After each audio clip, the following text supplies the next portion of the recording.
સરકારે અદ્ભુત યોજના શરૂ કરી છે।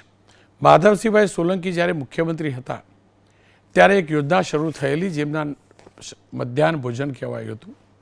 શરૂઆતમાં માધવ ભોજન પણ કેટલાક લોકો કહેતા હતા, પણ મધ્યાહન ભોજન એટલે બપોરના સમયનું ભોજન। મધ્યાહન ભોજનની સાથે સાથે નાના ભૂલકાઓ જે આંગણવાડીમાં જાય છે તેમને પણ ભોજન આપવાની આપણી સરકારની યોજના છે। અદ્ભુત યોજના અગાઉની સરકારોએ પણ ચલાવી, અત્યારની સરકાર પણ ચલાવી રહી છે। સરકારનો આશય કુપોષણ દૂર કરવાનો છે, પહેલાં પણ હતો, આજે પણ છે, અને સરકારો એ આશયથી જ આ યોજનાને આગળ ચલાવી રહ્યા છે। પણ આ યોજનાનો દુરુપયોગ કરનાર કેટલાક લોકો છે, એમને ખુલ્લા પાડવા છે।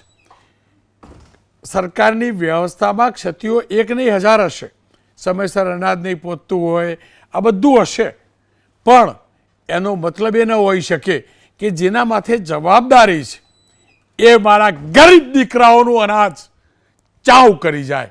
ગરીબ દીકરાઓના 12 કિલો સુખડી બનાવવાની જગ્યાએ 3 સુખડી બનાવે। ગરીબ સંતાન નાનું, શાળાની અંદર 200 સંતાન જ હોય જમવાવાળા, અને 300નું બિલ બનાવે।